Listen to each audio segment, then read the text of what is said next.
Hello everyone, I'm Karshika Narula and today I have this Teams analysis on Python. So over here, first of all, I want you to see what this code does. So this is my code. This is my code on googlecolab.com. So you guys can just go over here, search in Google Colab,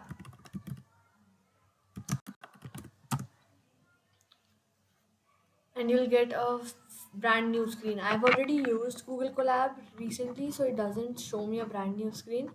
But the scene you will see is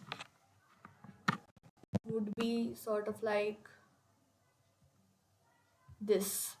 So you can add a new notebook or delete any of your previously untitled notebooks or anything. So over here today we are doing this Teams data analysis.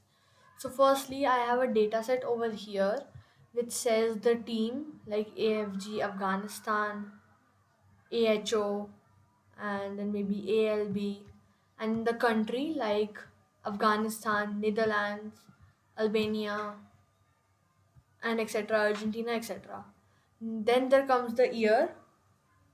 In the year, there are various types of year ranging from 1988 to 2024. Then there are the number of events like 8 events, 11 events, number of athletes, average age of athletes. Like if there are 8 athletes, 8 athletes, so the average age of the 8 athletes. Then there's the average height, average weight, medals earned by the whole team, so like 0, 0, 1, previous medals earned by the whole team, and previous 3 medals. So like maybe this is 1 year previous and this is maybe 2 years previous. So previous medal and previous 3 medal. So this is my code. And over here, if we go back to the data set, you'll see that there are 241. So you need to make this count. Remember this that there are 241 analysis and the last one is Z. So you can see that the first one was A. So it is alphabetical order. The model does this on its own. Now back to the code. So firstly I imported my files. Upload equal to files.upload. So I imported and then I run. So it asked me to choose my file. So I chose my file. Let's just click on that once more. Go down here. Where can I find the teams analysis? The teams.csv. It takes it in. All these importing I've done in this one code. We can do it in separate ones, but I just did it in one so that you all know what all to import. I just copy it and add it to my description down there. So you can scroll and see what all I have imported and which all libraries I've used. Like I've used sklearn, cbond, pandas, numpy, matplotlib.plt. And in sklearn also there are parts like model selection, linear model, and matrices. Then I remove the shape. Now if you remember the last column I told you, the last column or row, whatever you guys call it, is 2145. Now we go here, the shape is 2144. The first would be of the naming, like the teams. There are actually 2144 teams. So that's what it has done over here. And 11 columns. So 1, 2, 3, A, B till K. So 11. Go back here. Now over here, I checked how many numbers. Like, firstly, I made a NDF, like a data frame of the whole Excel sheet.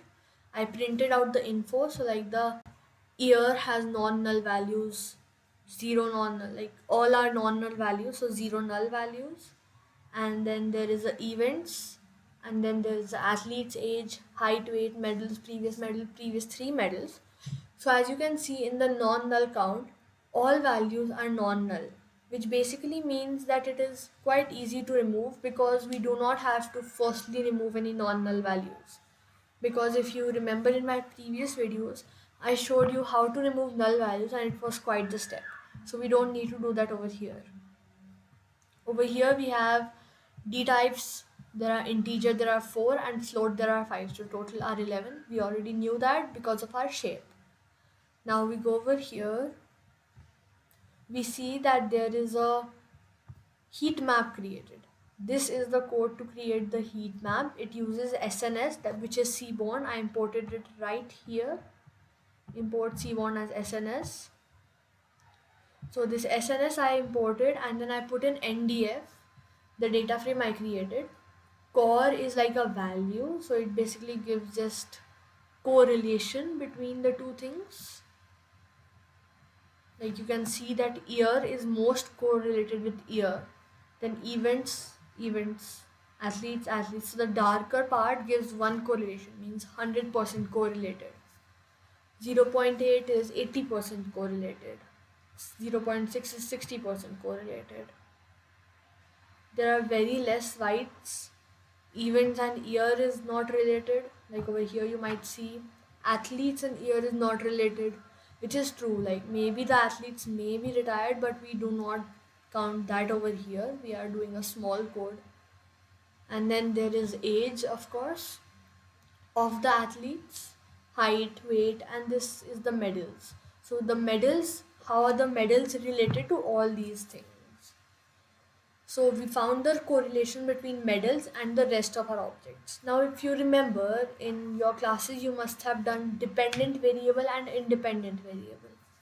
So what I basically mean by that is, let's say that what I am saying, it is dependent on what I have learned. Which is true. If I wouldn't have learned all this, then I wouldn't be saying it. I wouldn't have any knowledge. So what I learned is an independent variable, and what I'm saying is dependent on what I learned. You guys get what's going on here? Let's say I learned cooking. So cooking is the independent variable, and what I'm making right now is the independent variable. This can be done for anything. Like, why is it independent? Because I could have learned cooking, coding, cycling, badminton, or whatever I wanted. I chose to learn that on my own. No one made me do it. That is why it is an independent variable. I did it independently. And now what I'm saying, if I learned coding, I couldn't be saying anything about cooking because that is not my area of, the area I've learned in, my area of mastery, we call it. Now, so that is dependent. I cannot be saying anything of my wish. I must say what I have learned. So you guys got it right now. So over here, the medals is our dependent variable, and the year, events, athletes, age, height, weight, previous medals and previous three medals are the independent variable. Now you see medals correlation 1. That basically means that the medal is there, so it is there. There is no reason behind it. Like, what relation can you find between a medal and a medal? It's literally the same thing. That is why 100%. Now this is the heat map. I've already explained heat maps in one of my previous videos, so you guys can go check it out. This is a scatter plot of the athletes and the medals. So over here I related it all in one go, and in next I related it all in a random place, like athletes and medals are related. So you guys can go down here and see how athletes are and medals are related. So if athlete is in the age between 0 to 100, I'm sorry, you are, yeah, if athlete are in the age between 0 to 100, you can see here close to 60, maybe close to 30, probably 60 would come a little up, like maybe over here where my cursor is. This is around 30. So if the athlete is 30 years of age, so yeah, it's going on. And I doubt there are 400 years athletes. I think it's just calculating the mean, so that is why it's taking 390 also, maybe. Now if you go down here, you'll see how age and medals are related. Oh, yeah, I'm sorry. This was athletes actually. So the number of athletes.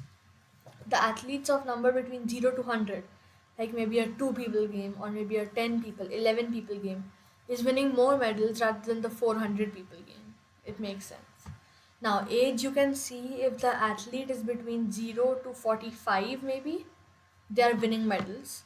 60 above is very less. That is because 60 above might be like quite old age, so it could be in a game of chess or something, I'm not sure.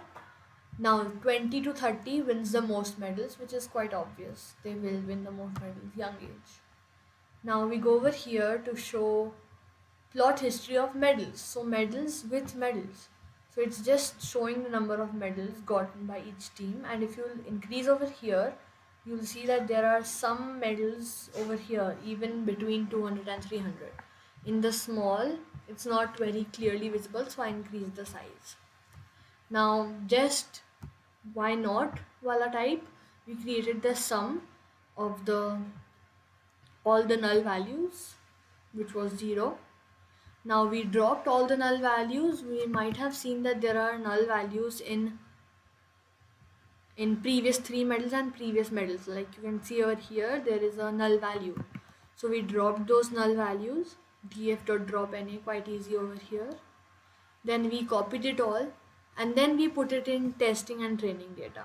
I've already made a code for this testing and training data, so I won't be saying it again. You guys can go over there and check out my code. Now the last point of ours is pred, athletes and events. So linear regression. What linear regression basically means is that there is a range in which you can be won. Like maybe the age, you can't say that the age 20, that at the age 22 people have won most medals. Can you say that? No, you cannot say at the age 5 you start teething. No, you start teething around the age of 2 to 5, you can say. You start talking to the age 2 to 5. Most people from the age 20 to 30 have got medals. So linear regression basically aims on ranges, not proper values. So we created a range, we created a model, a reg range, and then we trained. Fit and transform means training and testing the model. So that's what we did here. Train the pred by with train medals. Then we printed the train pred. So these are all the training values of ours. You can see that there's dots over here, means there are in between values also. This is just showing the head and the tail. Then it printed the train data. Then predict medals means reg.predict test predict. So it's testing the model now. So it's now testing the model. And then it's showing the mean squared error. So if you remember guys, we printed this, imported this, I'm sorry, up over here. Yep, I put it down in the description box as well. So we mean squared error, we printed it out here. We didn't use R to score or maybe NumPy over here, but I just did it because it is basically used in every code. So I import it in all my codes. Go back down. Yep, so as you can see the mean square error, I saved it in a variable called ans, ANS, and then I put it over here. So I printed it. So it gives 145.180 error. That's quite a large error, but there's nothing we can do because this is basically automation. This is basically what the model is learning and the model is doing it on its own. So there will always be error. We can just calculate the mean squared error. So this was my team's analysis data. Now as you can see over here that there is also extra codes like class pandas.core_frame.data_frame. These all are not error. They are simply, error would look like this if I run it over here, attribute error or maybe or something else. So error comes like this. These are not errors. These are just the inbuilt codes explaining the data to us. Like over here, I used the pandas data frame, NDF, and the total columns are 9 columns because I removed 2. And then there is index, 408 entries, 622143. So that's all it's telling. Over here as well, if we do it this, show output, hide output, these are all Google Colab things which are inbuilt and we cannot remove them. So this was my code. I hope you guys liked it, and for the NumPy code I would like you to go to my channel, search over there NumPy explained, and you'll get the whole video. Thank you everyone. I hope you understood this code nicely. I have put in the description box all the importing done. Thank you. Have a nice day. Please like and subscribe.